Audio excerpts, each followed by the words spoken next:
My name is Samuel Andreyev, and I'm the author of The Relativistic Empire.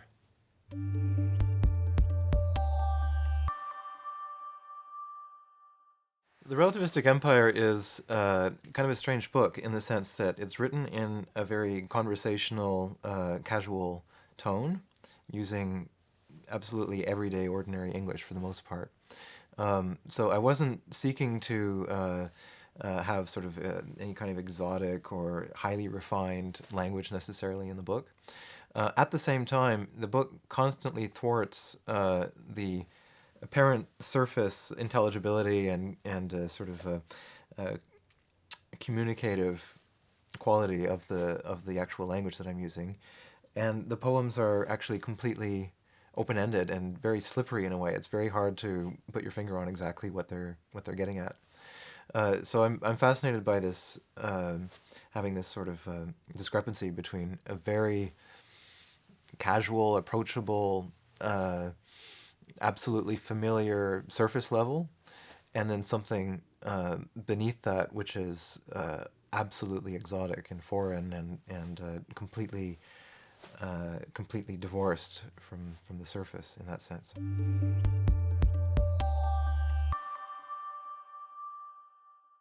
I think you're asking whether this is a reflection of my nature as a human being, my personality, or whether it's a deliberate attempt to forge an aesthetic.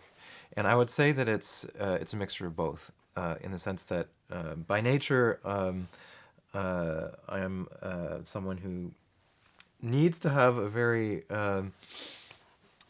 banal and boring sort of routine-based daily life in order to function, and that my actual mental process generally is completely all over the place. Like I'm constitutionally unable to think in a straight line.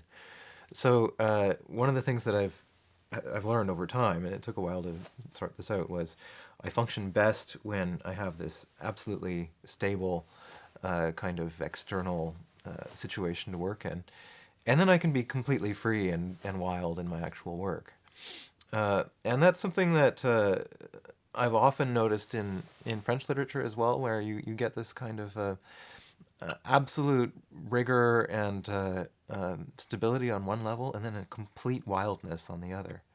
And I'm very attracted to that sort of quality, generally speaking. And I think it probably comes out in my work because my books tend to take quite a long time to come to fruition. The Relativistic Empire took, 6 years to reach its final form. So during that time, I'm trying all sorts of different things and gradually getting closer and closer to my imagined ideal. And so I try to combine a kind of a local indiscipline, a local kind of spontaneity and freedom, and an overarching sense of extreme discipline. And combining the two has been the story of my life in a way. It's taken a few years to figure out how to do that.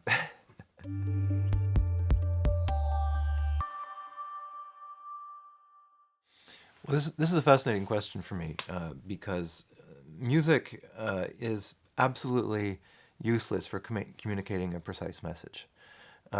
If you want to communicate pass the salt or look both ways before crossing the street through music, it's completely futile. So music is inherently extremely ambiguous and open-ended and sort of difficult to nail down in that sense. So whereas obviously with words, there's a sound aspect, there's a sort of rhythmic aspect to it, which is very important, and those aspects are also in music. But at the same time, you have this, you have all these different layers of possible meanings that also come into play, which you don't have in music. So you have this sort of fascinating ambiguity sometimes between, is it the sound that's carrying the piece? Is it the sound that's sort of the agent of the expressivity in the piece, or is it the words and the connotations they have? So I'm always very interested in exploring a sort of vacuum between the two in a way. But in terms of having in terms of paying a lot of attention to the sound aspect of what I write, I don't think I'm unique in that respect. And a lot of the poets that I read and that I like the most pay an enormous amount of attention to that. Like Mallarmé, for example, is a good example, where it's often extremely unclear if the poems are meant to function primarily on a sonic level or primarily on the level of meaning. It's often very, very ambiguous.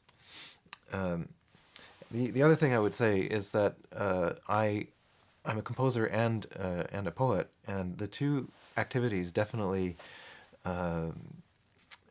complement each other in a very interesting way.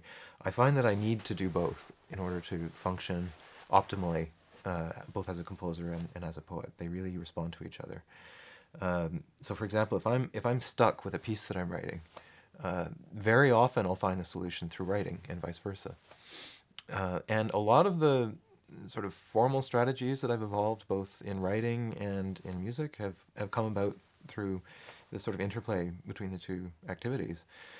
I would also say that one thing that's common to both my music and my writing is you never have a series of related postulates, A, B, C, D, and so on, that have a sort of accumulation of meaning and then lead you eventually to a payoff or to a sort of summary of all the things that you've put into play.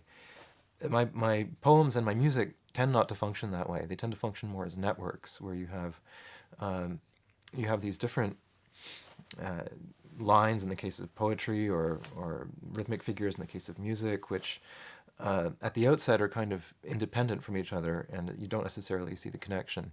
But they create a sort of overall, I would say, field of meaning in a way that constructs itself over the course of the poem. So they're not really linear. They're more like networks, and that's something that, again, the fact of both writing and composing was something that really allowed me to strengthen that particular conception.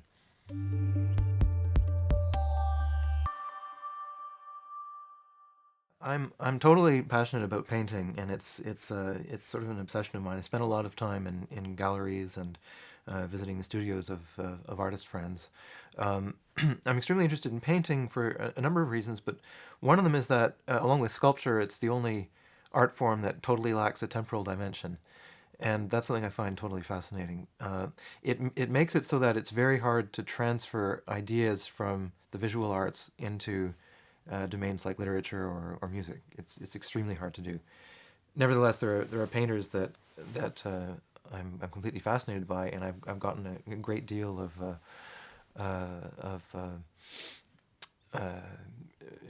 technical or aesthetic or spiritual inspiration from.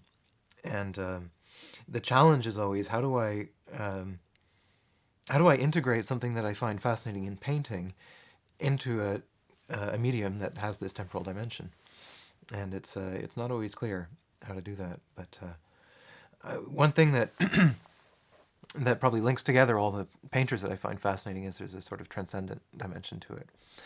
You enter into a space that's atemporal and that sort of calls you outside of reality and into something that really goes beyond.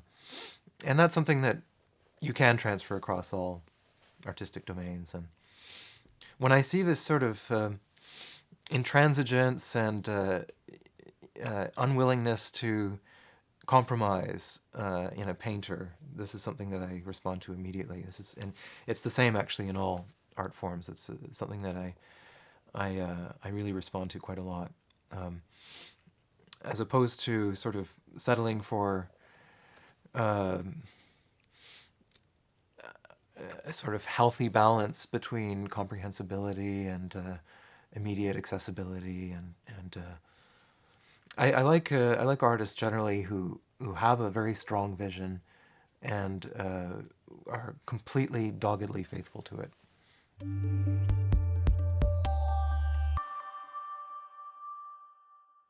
Well, that's a difficult question for me to answer. I would say that I'm probably more concerned on a daily basis with how it fits in with my own artistic practice, because the fact is I haven't lived in North America for a while. And I'm certainly aware of what's going on, but I'm aware of it from a distance, and I don't have the social dimension of it very much, simply because I'm only here 2 or 3 times a year, so I don't get that regular exposure to just on a basic social level to what people are doing and what they're working on, and so I see everything from a certain remove. Um, I'm interested in a lot of different currents in writing right now, and I tend to be most interested in writers, uh, actually like you, Jay, who don't necessarily have a specific manifesto that they're flogging. That are open and are trying different things and have a sort of a very individualistic approach to writing, and that's something that I would say, if I fit in somewhere in the spectrum of writers, it's probably in the sense of a sort of individualist who is trying to develop a very personal project, as opposed to fitting in with a school. One thing I have noticed from abroad, actually, is that um, there are certain artists, and it's the same in music as well, who are very concerned with belonging to a very specific and easily identifiable artistic movement. You get that with conceptual poetry. You get that with flarf, certainly. You get that with all sorts of artistic practices where they want there to be no ambiguity whatsoever as to the camp that they're in. And I can understand the attraction of that, because it simplifies things and it makes it a lot easier to communicate what you're doing. But I've never been able to do it personally, simply because my tastes are too eclectic, and they're too personal, and they're too sort of all over the map in a way, for me to have a very narrowly defined vision of how I fit in with a particular school or artistic current. Innocence Forever. Unbelievable! I managed to mess up the Big Bang, and now the past is ruined. Future's okay, though. That's a whole other thing. A sudden flash came through the keyhole and blurted out a rather stupid manifestation of reality. No longer able to control this nervous pacing and ceaseless irritation. Please refrain from putting out feelers. We're trying to stay awake no matter what, though becoming more and more torpid with every rap of the gavel. One could only dream of supernovas, tilted at a rakish angle as the entire family goes buckety-buckety to the theater. The Thickening Agents. Can't just go putting all the rich people in jail, happy to loaf around in filth, trying to avoid the putrid taste and visible ravages of bridesmaids' disease. Not exactly rolling in it either, the masses, their two-bit aspirations, tampering with the hassock or mixing wax fruit with real vegetables atop a cardboard box on which your initials are scrawled.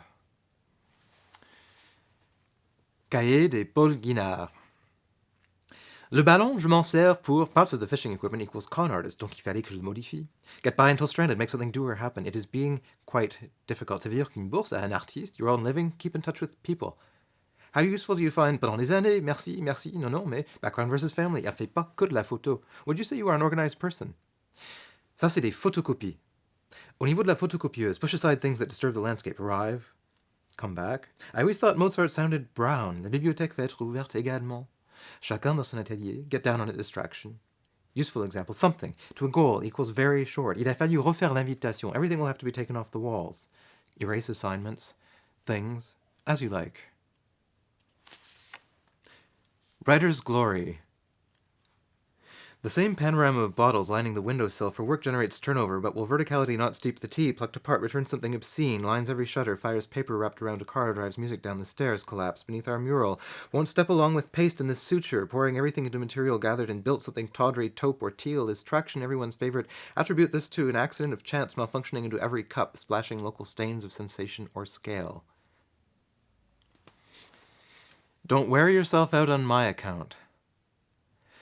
A screwdriver's no good for fixin' tumbleweeds, pursuant to whistle research, pushes putty deep into the night.